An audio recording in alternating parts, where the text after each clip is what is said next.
M, el vampiro de Düsseldorf, es una película alemana de 1931 dirigida por Fritz Lang. Esta película trata de un asesino de niñas que tiene atemorizada a toda esa ciudad. La policía lo busca desesperadamente, deteniendo a cualquier persona mínimamente sospechosa. Por su parte, los jefes de Lampa, o como se denominan la Sociedad Secreta de Ladrones de la ciudad de Düsseldorf, están furiosos por las redadas que están sufriendo por culpa de este asesino, así que deciden buscarlo ellos mismos. Ahora, cuando capturan a este asesino, y es demostrado en una secuencia que es genial, que es notable, lo llevan a un subterráneo en donde constituyen un tribunal, con un jurado, con un juez, con un acusador y un defensor. Todos son ladrones porque forman parte de esta sociedad secreta. Notificado de los cargos, el acusado reconoce su culpabilidad, pero él no se pone al mismo nivel que sus acusadores, en cuanto a que él, a diferencia de estos ladrones, él delinque producto de un desorden psiquiátrico, pues escucha voces en su cabeza y también tiene impulsos que él mismo racionalmente aborrece. El defensor del acusado expone que nadie está autorizado a condenar a muerte a otra persona, tan solo el Estado puede hacerlo. Y de hecho por eso propone entregar el homicida a la policía. Agrega que ejecutar a alguien que está enfermo y que no es responsable de sus actos sería una injusticia. Por su parte, el tribunal rechaza su alegación, pues como son ladrones, tienen vasta experiencia legal y jurídica, ya sea tanto doctrinaria como práctica, y señalan que el Estado lo va a juzgar como interdicto, lo tendrá en una institución mental unos años, y luego, sin que se encuentre curado totalmente de su enfermedad psiquiátrica, lo van a soltar de nuevo a la calle, y lo más probable es que este sujeto vuelva a asesinar niñas. Así que ellos proponen cortar por lo sano y ejecutarlo con la pena de muerte. Esta película es una de las películas más importantes de la historia del cine. No estoy dándole color, sino que es efectivo. Así pesquen cualquier enciclopedia sobre cine. Y bueno, una de las razones que la hacen tan buena es la gran lucidez que tiene de poner por ejemplo, una de las tantas cosas es poner a la gente de dudosa moralidad juzgando a otro de absoluta reprobable moralidad. Y esto sugiere que al final la diferencia entre un tribunal del Estado y versus este tribunal constituido por esta sociedad secreta de ladrones tienen como diferencia la investidura legal, pero no necesariamente la idoneidad ética de estos miembros de este tribunal. Otra lectura interesante de esta película es que el Estado alemán parece contener otros estados paralelos que se rigen por sus propias normativas, como es esta sociedad de ladrones. Y de hecho, justamente la que cumple con un rol público que debe cumplir el Estado, lo cumple esta sociedad de ladrones, que es capturar a este asesino de niñas. Como sea, porque existen una infinidad de otros aspectos muy interesantes en esta película. Esta película refleja, entre otras cosas, la decadencia moral de una sociedad y, en consecuencia, también la decadencia de un Estado. Fritz Lang y el director Ithia von Harburg, que es guionista de esta película y también era en aquel entonces esposa de Fritz Lang y después que se separaron fue militante del partido nazi, ya intuían lo que poco después iba a suceder en ese país. De hecho, un año después del estreno de esta película, en las elecciones parlamentarias de julio de 1932, el partido nazi se convertiría en la primera fuerza política de Alemania al obtener casi 14 millones de votos. Esa es la democracia para que la comprendamos también en sus caracteres no tan amables. Bueno, luego en 1933 en Alemania se incendió el edificio del Parlamento alemán, el Reichstag, disculpen la pronunciación, y de este incendio se culpó a un comunista holandés. Hitler afirmó que el incendio fue provocado en el marco de un levantamiento comunista. Cuenta la leyenda que Hitler iba a decir en ese discurso que fue un enemigo poderoso e implacable que no respeta a nada ni a nadie. Pero Hitler encontró que era una frase demasiado facha y ahueonada. Pero en fin, los nazis, y esto es verdad, mediante decreto, anuló la mayoría de las libertades civiles, incluyendo los derechos de reunión y libertad de prensa, y se permitió a la policía detener indefinidamente, sin cargos, a diversas personas. La legislación represiva que acabo de mencionar se acompañó junto con una campaña de propaganda anticomunista. Esto se tradujo en la detención de casi 4.000 miembros del Partido Comunista Alemán. Bueno, y otra cosa aparte es lo que cometieron los nazis con los judíos. Pero volviendo al tema del anticomunismo, ¿les parece conocido eso de andar culpando a los comunistas por todo? Yo puedo entender a los nazis y a los gringos que hicieron la persecución macartista, pues tenían la revolución rusa a la vuelta de la esquina y estaban con la pera. Pero ahora, a más de 100 años de la revolución rusa y 30 años de la caída de la Unión Soviética, es bien anacrónico y patético seguir con un discurso trasnochado de Guerra Fría. Y que más encima sigue avivando las bajas pasiones reaccionarias. Pero bueno, tal como Batman necesita al Guasón, el capitalismo parece extrañar y necesitar al comunismo, por lo menos como fantasma. En este sentido, Noam Chomsky señala que la manipulación mediática, el comunismo, es un mecanismo de control ideológico frecuentemente utilizado en este aspecto de lo que es la manipulación mediática, perdón. El comunismo es comprendido como un fantasma y es temido por los propietarios, ya que este gran cuco amenaza las raíces mismas de su posición social y de sus estatus de privilegio. Y bueno, según Noam Chomsky, una de las 10 estrategias de manipulación mediática es que la mayoría de la publicidad dirigida al gran público utiliza discursos, argumentos, personajes y entonación particularmente infantiles, como si el espectador fuese una criatura de poca edad o un deficiente mental. De esta manera, esta persona que recibe este mensaje tenderá a una respuesta o una reacción también desprovista de un sentido crítico, tal como la de una persona de 12 años o menor de edad. Y si tienen dudas respecto a esta tesis que ofrece este señor, vayan y prendan la tele y vean los matinales o salgan a la esquina a ver el kiosco y vean los titulares de los diarios. Díganme si no se sienten tratados como si fuesen imbéciles.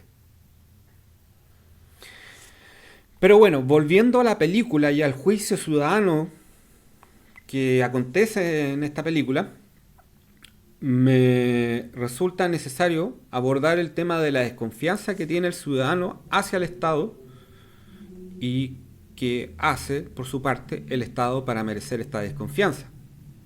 Toda vez de que este pequeño Estado dentro de este otro gran Estado alemán funciona como un Estado paralelo y está dispuesto a llegar hasta las últimas consecuencias sin jamás recurrir al Estado oficial. Es decir, no confía en la acción del tribunal legal constituido en el Estado alemán. Ahora bien, volviendo a la pregunta que hice hace un rato, existe la desconfianza del ciudadano hacia el Estado. Ya, pero ¿qué hace el Estado para merecer esta desconfianza? Bueno, saquemos un botoncito de mi país. El expresidente de Chile, Eduardo Frei Ruiz-Tagle, durante la cuenta pública del 21 de mayo de 1999, respecto de la detención en Londres del entonces senador y ex dictador y violador de los derechos humanos, Augusto Pinochet, el presidente Frei dijo lo siguiente, abro comillas: mi convicción más profunda es que la permanencia del senador Pinochet en Londres acarrea un grave daño a la imagen de Chile en la comunidad internacional e introduce incertidumbres en el devenir político nacional. No formo parte de quienes, por diversos motivos, varios de ellos opuestos, prefieren que esta situación se prolongue indefinidamente. Siempre he pensado que es más beneficioso para el país que el senador Pinochet regrese a Chile durante mi mandato. Cierre comillas y tomo un poco de agua.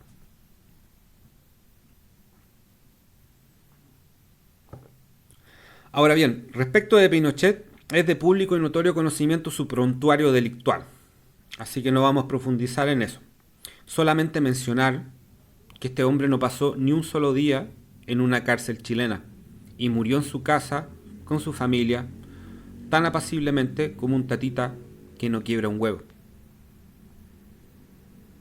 Ahora bien, yo escogí este ejemplo porque constituye una de las mayores faltas que ha cometido el Estado de Chile con respecto a sus ciudadanos, que es amparar una de las impunidades más severas.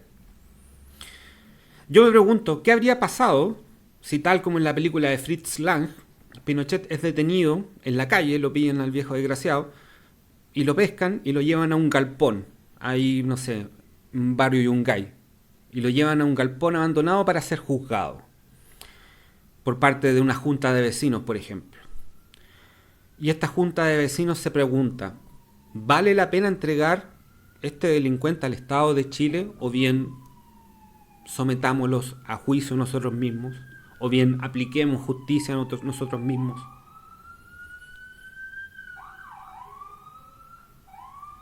No cabe duda, vamos a esperar que la amiga ambulancia termine de pasar y que ojalá llegue a buen puerto. No cabe duda que el Estado de Chile aplica la justicia de forma distinta para las personas pobres respecto de las personas que tienen plata y o poder político y económico.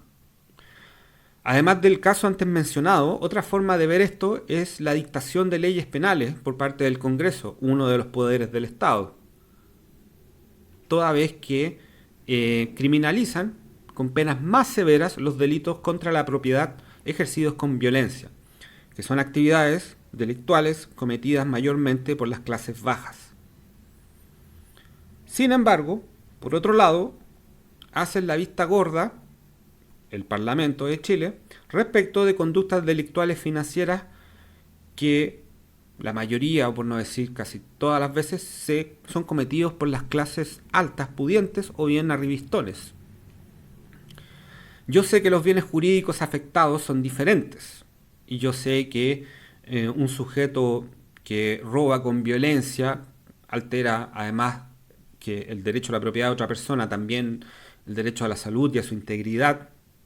En cambio el estafador no, pero existen bienes jurídicos dañados y por otro lado quien defraude, comete delitos, conductas delictuales financieras,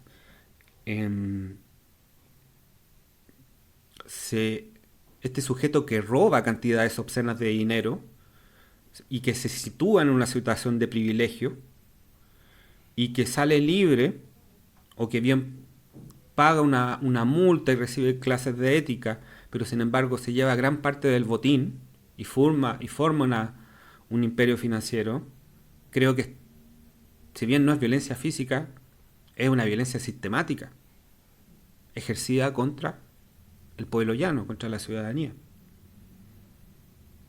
Pero sin embargo, bueno, ya explicamos bien cómo funciona eso en el Parlamento. Y conste que hablamos solamente de la falla del Estado en la administración de justicia. Si hablamos sobre la falta de servicio en que incurre, no sé, por ejemplo, en el área medioambiental o en la falta de garantías o de defensas de derechos fundamentales como el derecho a la salud, la educación, etcétera, estaríamos toda la semana dando la lata con este tema.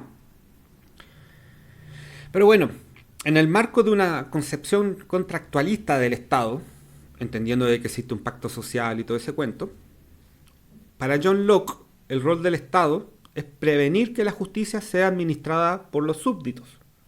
Y el Estado surge como un juez imparcial, pues la justicia que pueden ejercer los seres humanos en su estado de naturaleza corre el riesgo de que se convierta en una venganza.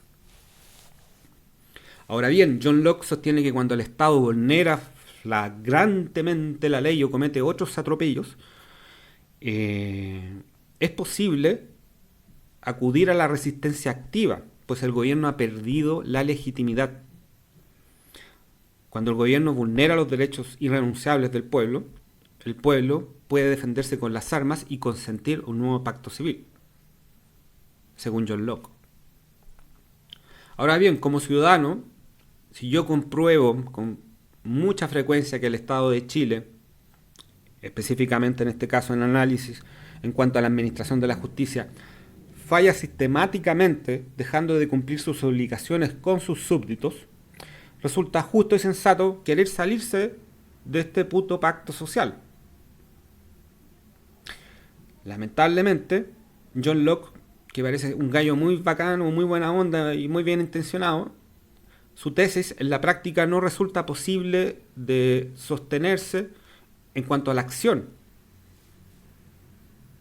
Ahora bien, en la otra vereda tenemos a Thomas Hobbes, que consideró que ninguna sociedad bien ordenada puede tolerar que los ciudadanos ejerzan la fuerza por su propia cuenta.